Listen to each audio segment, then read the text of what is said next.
नमस्कार। गोयल एस्ट्रोलॉजी में एक बार फिर से आपका स्वागत है।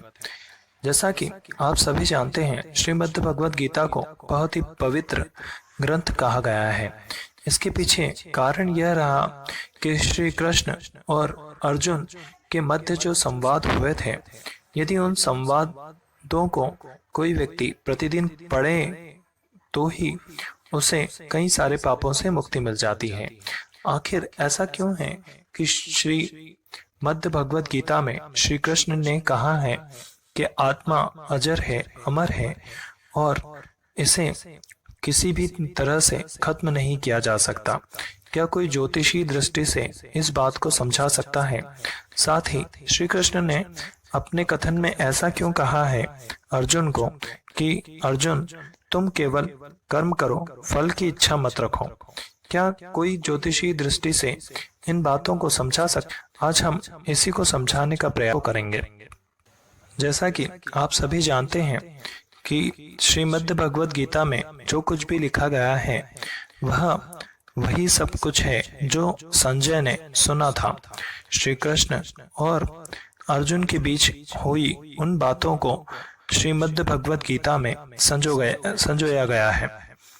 अब यहाँ यदि हम इस बात को देखें जिसे श्री कृष्ण ने कहा है कि आत्मा को कभी खत्म नहीं किया जा सकता, आत्मा अजर है, अमर है और मनुष्य केवल अपने, जिस तरह मनुष्य अपने पुराने वस्त्रों को त्याग कर नए वस्त्रों को धारण करता है, ठीक उसी तरह आत्मा अपने पुराने शरीर को छोड़कर नए शरीर को धारण करती है। इसमें कोई भी संशय नहीं है।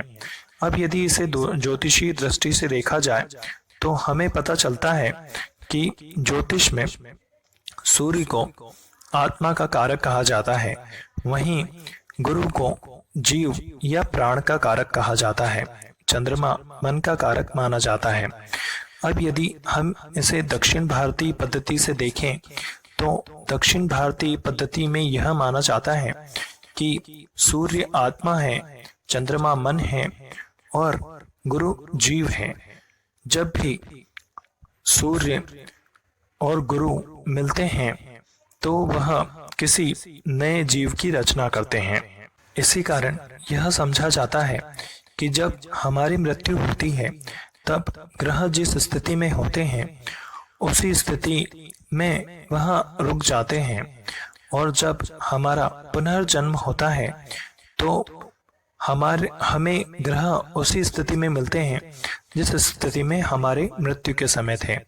अब मान लीजिए यदि किसी व्यक्ति ने बहुत बुरे कर्म किए हों तो उस समय सारे ग्रह खराब पोजीशन में या बुरी स्थिति में होने पर उसका ऐसा योग बनाएंगे कि उसे मृत्यु प्राप्त हो जाए।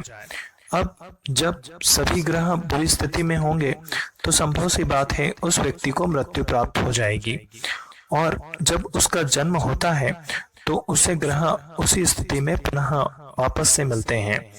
इसी कारण से कहा जाता है कि जन्म कुंडली में दिखने वाले ग्रह हमारे पूर्व जन्म के संचित कर्मों का ही फल होता है। इसी कारण से यदि हमारी जन्म कुंडली में ग्रह अच्छी स्थिति में नहीं थे तो हमने पूर्व जन्म में जरूर कोई बुरे कर्म किए होंगे जो हमें इस जन्म में भुगतना पड़ रहे हैं।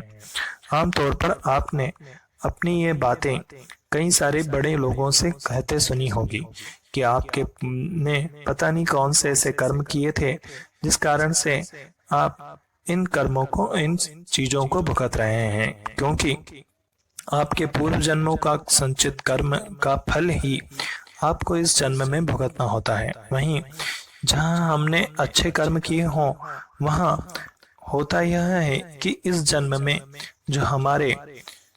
जो ग्रह होते हैं वह हमारी अच्छी स्थिति में होते हैं, क्योंकि जब हमने पूर्व जन्म में अच्छे कर्म किए होंगे तो जब हमारी मृत्यु हुई होगी तब सभी ग्रह कहीं ना कहीं अच्छी स्थिति में होंगे और प्रयास कर रहे होंगे कि हमें मोक्ष प्राप्त हो जाए, किंतु किसी कर्मों के कारण हम यहाँ बंद कर रह गए और हमें मोक्ष प्राप्त नहीं हो पाया। इसी कारण से यदि आप किन्हीं महान लोगों की कुंडलियों में देखें, जैसे कि स्वामी विवेकानंद, गौतम बुद्ध, इनकी कुंडलियों में यदि, या फिर ऐसे ही कई सारे धर्म गुरुओं की कुंडली में आप देखें तो इनकी कुंडली में कई सारे ग्रह बहुत अच्छी स्थिति में बैठे हुए थे।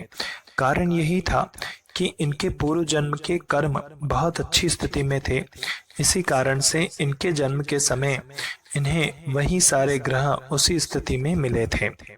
अब इसी के विपरीत यदि किसी इंसान के कर्म बहुत ज्यादा बुरे हों तो उसे ऐसी स्थिति में जो ग्रह होंगे वह बहुत खराब स्थिति में मिलेंगे और उनका भुगतान उसे इस जीवन में करना होगा।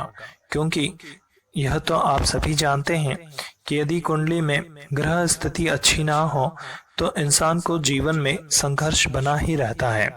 इसी कारण से श्री कृष्ण ने श्रीमद् भगवद गीता में कहा था कि इंसान केवल अपने आत्मा केवल अपना शरीर बदलती है। जिस प्रकार से एक कपड़ों को उतार कर दूसरे कपड़े धारण कर लिए जाते हैं, उसी प्रकार से आत्मा केवल एक शरीर को छोड़कर दूसरा शरीर धारण कर लेती है।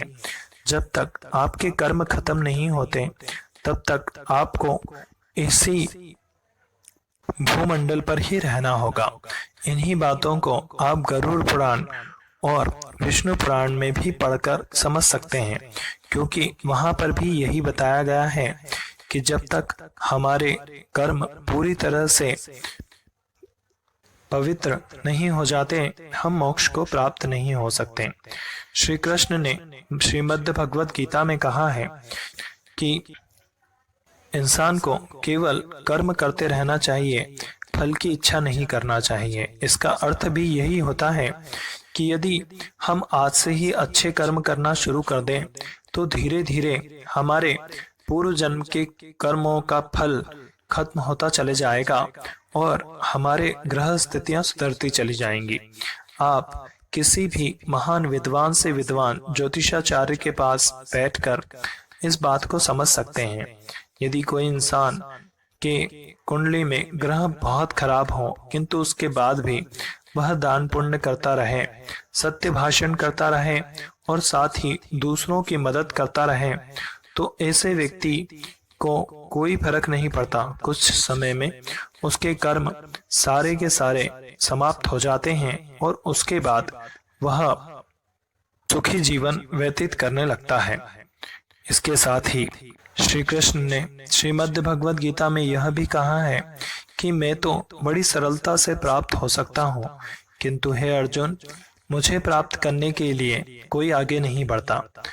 प्रत्येक मनुष्य कहीं ना कहीं वह संसार की उन भौतिक वस्तुओं में ही उलझा रहता है जिन्हें वह प्राप्त करना चाहता है और मुझसे बार बार उन्हीं की मांग करता है। तो अब मैं किसी को कैसे प्राप्त होऊंगा? कोई व्यक्ति यदि मेरे मार्ग पर चलकर मुझे में समर्पित हो जाए तो मैं उसे स्वयं ही प्राप्त हो जाऊंगा, किंतु मनुष्य तो केवल भौतिक वस्तुओं को ही प्राप्त करना चाहता है। इसलिए मैं बार बार उन्हें उसी ओर धकेलता रहता हूँ। तो यदि हम अच्छे कर्म करते रहें और फल की चिंता न करें तो हमें निश्चित तौर पर अच्छे फल प्राप्त हो जाएंगे। किंतु मनुष्य तो आज प्रत्येक समय केवल अपने फल की चिंता ही करता रहता है। इसी कारण से कोरोना बीमारी जो आज विश्व में सभी जगह हाहाकार मचा रखी है, उसमें एक समय होता है जिसमें उस बीमारी के दौरान इंसान को एकांतवास में जाना होता है। शायद ईश्वर यही संदेश देने का प्रयास कर रहे हैं कि हमें कुछ समय के लिए अपने कार्य को छोड़कर सोचना चाहिए कि हम जो कर रहे हैं वह किसके लिए कर रहे हैं, उससे किसी को क्या लाभ हो रहा है और क्या हमें इस जीवन में कभी इससे शांति प्राप्त होगी, क्या हम जो कर रहे हैं वह सही है। शायद इसीलिए ईश्वर ने कहा है कि हमें कुछ समय एकांत में रहकर इस विषय में सोचना चाहिए। तो प्रयास करें कि अपने कर्म करते रहें, फल की इच्छा ना करें, क्योंकि इन कर्मों का फल यदि आपको इस जन्म में नहीं भी मिलता है तो आपको अगले जन्म में निश्चित तौर पर इन कर्मों का फल अवश्य प्राप्त होगा। वहीं आत्मा कभी नहीं मरती है, आत्मा अजर है, अमर है, क्योंकि जो जिन कर्मों का आप इस जन्म में कर रहे हैं इनका फल आपको इस जन्म के साथ साथ अगले जन्म तक भुगतना होगा। इसलिए आप प्रयास करें कि जितना हो सके अच्छे कर्म करते रहें और दूसरों में अच्छाई फैलाते रहें। ईश्वर आपकी मदद करे।